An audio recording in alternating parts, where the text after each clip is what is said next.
Action. Hey everybody out there, I'm super happy with the response part 1 got, so thanks for that. This week we recap Pearl Jam in Seattle. This is episode 40 of In It to Spin It with part 2 of our chat with Dave Rees of Malfunction.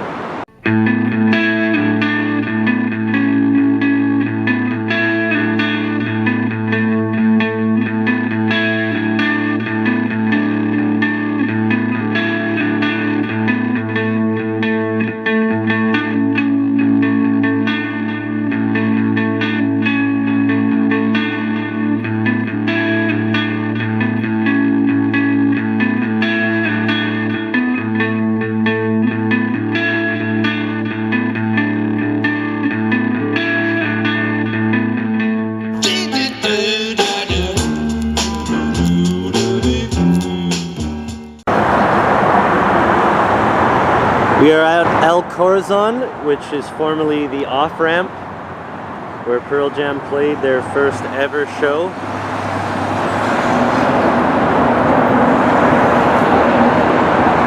And here we go, come full circle. Tonight, the Ames brothers had a little pop-up store, one day only in Seattle, some cool posters and cheap shirts, merch. I bought a shirt, didn't have any posters that I particularly wanted, but definitely a cool little thing to visit. Then we were off to the Wishlist Foundation. Great venue, whoever found this place. Guitars were won. An intense auction. I have footage of a lot of that, but there was just not room in this episode for it. Yeah, Matt! Thank you very much and congratulations. There was a great sing-along. Boris headmanned here. And we'll let you take it from here. Enjoy the show. Can't find a better man. She dreams in color, she dreams in red. Can't find a better man. Can't know what's high till you've been down so low. The future's bright.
we're just so grateful because we're brothers, and you allow us to be that.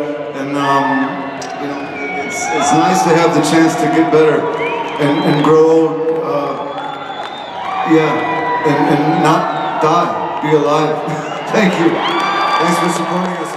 So it was truly one hell of a night at the Key, tour-ending show. After talking with Dave all day about Andy, getting Chloe Dancer into Crown of Thorns in Seattle was truly spine-tingling. Let's wrap up part 2. Cool to me, man. Thanks, Brandon. What else do I have here? We got how the band formed. Well, there was this one. We talked about Andy thinking big. Yeah. One cool thing that he did when we grew up on Bainbridge Island. So it was right across from Seattle. So you took a ferry boat, and we were out in the sticks. There was one stoplight on the island, but then you'd be right downtown. So it was cool. So the punk scene, Andy was into the punk scene a lot. Yeah. And but he wrote. There's a cattle walk where everyone has to walk off the ferry boat, and he wrote a story on every panel along the cattle walk, and then at the end it paid off with Malfunction, rock and roll's only chance. Oh yeah. And so when I was marketing. I was trying to get it. I was in the University of Washington trying to get into the communications school. And they needed a letter of recommendation, so I went to I'd worked at the phone company. Yeah. So I went to their head of marketing and asked the guy to write me a letter of recommendation. And he said, "Well, what do you tell me about yourself?" And then I told him I play in Malfunction, and he just went, "Rock and roll's only chance, Malfunction?" Yeah. And I go, yeah. And he goes, "That was the greatest advertising campaign I've ever seen." Really? I'm like, all Andy, nice. You know, and right on. So it paid off. It paid off. I got into the School of Communications. Yeah. Amazing. Yeah. Cool, man. So after, what happened with you and Malfunction? Because I know you played some house gigs, but it all on everything I can find on the internet, it says you only are credited with one show. Yeah. For live. We had one big show. All the other stuff was just for friends and What was the big show? Oh, it was we played in a strawberry field kind of thing. They had a stage set up, and we brought in some spotlights. Andy called it the Strawberry Jam. Yeah. Okay.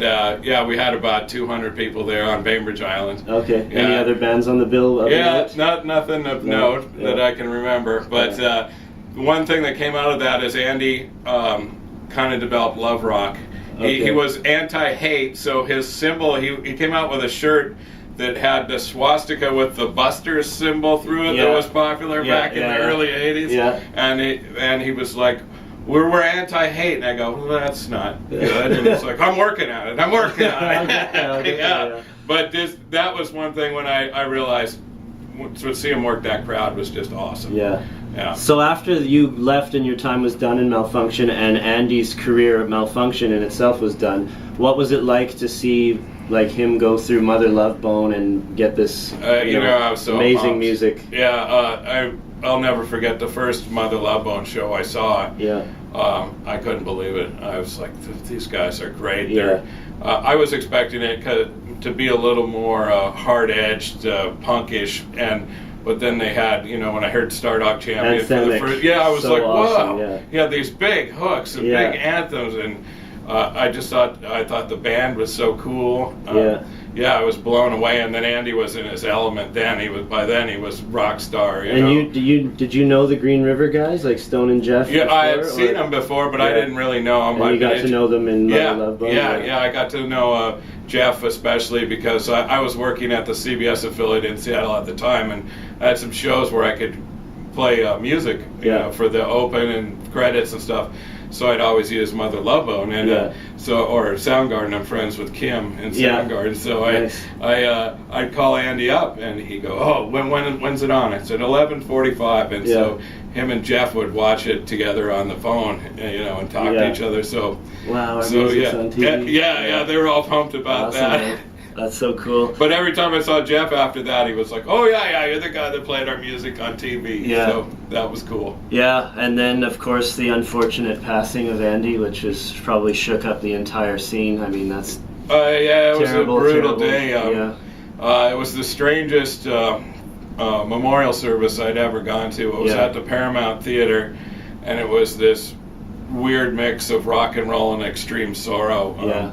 you know, all the guys in Soundgarden were there, and Alice in Chains, and I was there with my mom, you know, Really? and it was just, it was imagine. heartbreaking, you know. Such a tight-knit community rooting for everyone, right? It really, and you know, he was a champ. Andy was a guy that we all kind of looked up to. I mean, he was really enjoying himself. You know, he was just a cool dude. So you'd walk, anytime he walked in a room, the room would light up, and he'd have. It was like he was on stage wherever he was. Oh yeah. That's all you hear about him. So it's really unfortunate. Well, they aren't lying. He was really something special. Cool guy. But you know, it's a lot of energy came out of that. You look at what those guys for their kind of catharsis was Temple of the Dog. And you know, just things took off. Alice in Chains finally got looked at. And then of course Pearl Jam. Wouldn't have even existed. So Exactly. It's not like there wasn't anything good coming out of it, but still pretty terrible. It's tough. You know, I still miss him, and you know, sometimes it's tough. You know, even sometimes like when I tried to watch 20, it was pretty tough to do. Which we're in, by the way. I don't even know if you know that. I didn't know that. We're in the Alive montage at the end. I'll look for you. Check us out. Well, maybe we'll leave it on a high note. Have you got a favorite Andy story that you haven't yet told? Favorite Andy story? Here's one. We were going to see Queen, and it must have been 1981, and it was Live Killers tour, I believe. And my mom had packed us a lunch because we were going to go get in line about 11 in the morning. And we were in line, and there was some other things taken. We were having a pretty good time, and we had a big bag of grapes, and we kept eating those for hours. The bag never got smaller, so to the point where the line's moving, and we passed the bag of grapes back. Well, I can't remember who the opening band was, but Queen was out there, and they're in their second song, and Freddie says, "Hold on, hold on, hold on!" Stops the show, and he looks down, and he goes, "It's a motherfucking bag of grapes!" We're like, "That's our bag of grapes!" Wow. How the hell did they get on stage? Who knows? Who knows? The magic grapes, I'm telling you. So I guess the rest of the show was obviously ridiculously good. Oh, that was a fantastic show. I was thinking the shows I saw with Andy. That one, and then we went to Ozzy Osbourne Blizzard of Oz tour with Randy Rhoads, and Motorhead opened, and holy shit. We got there at like 9:30 in the morning, and we were in the fourth row, and we had a good time at that show as well. Randy Rhoads. He was a great dude to go to the shows with. Cool, man. I think we're good on that. I think that's like an amazing retelling of some untold stuff, hopefully, and hope the viewers out there enjoyed it. I'm kind of in second heaven right now hearing this stuff from this guy. Love Pearl Jam. Man, thank you so much. Brandon. It's great to see you again, and thanks for doing this. We'll see you at the next hip show. Yeah, for sure. See you guys. Go! Run away!